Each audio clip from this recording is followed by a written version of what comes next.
వందనాలండి. ఈరోజు ఏప్రిల్ 17 సిలువలో యేసుప్రభు పలికిన 6వ మాట ధ్యానించుకుంటున్నాం. యోహాను 19:30లో సమాప్తమైనది. ఇదే ఆయన 6వ మాట. సిలువ వేదిక నుండి ప్రభు చేసిన విజయ ప్రకటన ఇది.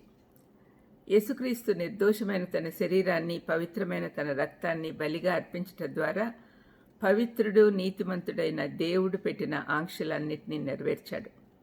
ఆయన అర్పణ సంపూర్ణమైనది కాబట్టి దానికి మనం ఏమి చేర్చనక్కర్లేదు, అవసరమే లేదు. మనుషులు ఆయన పని సమాప్తమైంది అని ఇంకేమీ చేయలేడు అని అనుకున్నారు. కానీ ఆయన తను వచ్చిన పనిని సంపూర్తి గావించానని విజయకేక వేశాడు. మనుషులతో పాటు సైతాన్ కూడా అనుకున్నాడు ఆయన పని అయిపోయిందని. కానీ యేసుప్రభు తాను శారీరకంగా మరణించాడే కానీ ఆయన ఏ ఉద్దేశంతో ఈ లోకానికి వచ్చాడో అది నెరవేర్చాడు. ఈ లోకంలో వ్యక్తిగతంగా ఆయన పూర్తి గావించుకోవాలనుకున్న పని, పాపమునకు జీతమైన మరణాన్ని ఆయన పూర్తిగా చెల్లించాడు. ఆయన అవమానము, శ్రమలు, బాధలు అన్నీ పూర్తి గావించబడ్డాయి.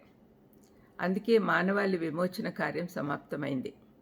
సంపూర్తి గావించబడిన రెండవది ధర్మశాస్త్రం. ధర్మశాస్త్రం ప్రకారము నెరవేర్చాల్సిన అన్నీ ఆయనే నెరవేర్చాడు. పాప పరిహారంగా బలి కోరింది ధర్మశాస్త్రం.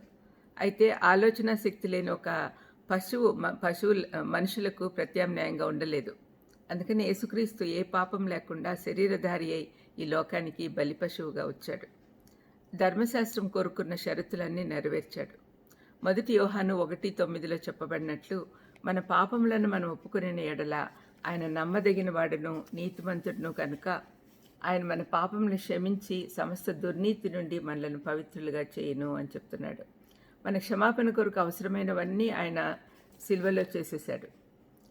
త్యాగానికి పరాకాష్ఠగా తను అర్పించుకొని తన ప్రేమను చూపుటలో యేసయ్య విజయం సాధించాడు. సిలువలో సమాప్తమైన 3వ అంశము ప్రవచనాలు నెరవేరాయి. ఆయన ఏ విధంగా శ్రమపడబోతున్నాడో తెలుపుటకు పాత నిబంధనలో చాలా ప్రవచనాలున్నాయి. కొన్నింటిని యెషయా 53లో, కీర్తన 22లో చూడొచ్చు. 4వ అంశం ఏమంటే దేవుని ప్రణాళిక నెరవేరింది.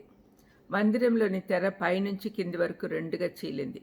దీని ద్వారా ఆయన శరీరం అనే తెర పైనుంచి కింది వరకు ఆయన్ని చింపేశాడు. ఆ తొలగించబడిన ఆ తెర ద్వారా మనకు ద్వారం ఏర్పడింది. అది హెబ్రీ పత్రిక 10:20లో చూడొచ్చు. జీవగ్రంథంలో మన పేర్లు వ్రాయబడ్డాయి. మానవాళి కొరకు సృష్టి ఆది నుండే వధింపబడిన గొర్రెపిల్ల వధించబడింది. ఇది దేవుని ప్రణాళిక. ప్రకటన 13:8 చదవండి. సిలువలో యేసు సమాప్తం చేసిన కార్యం వల్ల మనకు రక్షణ అనే బహుమతి ఉచితంగా దొరికింది.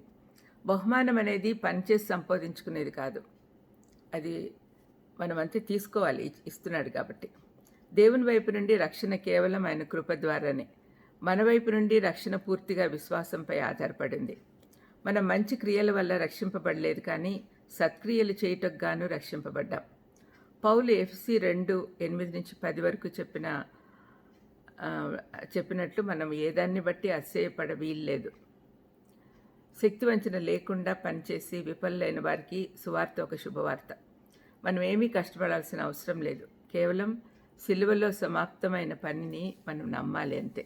ప్రార్థన చేసుకుందాం. దేవా స్తోత్రం ప్రభా, స్తోత్రం ప్రభా. తండ్రి, మా కోసం విమోచన కార్యం సమాప్తం చేసావు నాయన. తండ్రి దేవా, మేము ఎప్పుడు కూడా మీకు థ్యాంక్ఫుల్గా ఉండడమే కాకుండా తండ్రి, ఇతరులను మీ దగ్గరికి నడిపించి వాళ్ళు కూడా థ్యాంక్ఫుల్గా మీ రాజ్యంలోకి వచ్చేదానికి అవకాశం ఇచ్చేటట్టు మేము పనిచేసేటట్టు చేయమని యేసుక్రీస్తు నామమున వేడుకుంటున్నాను తండ్రి. ఆమేన్. God bless you.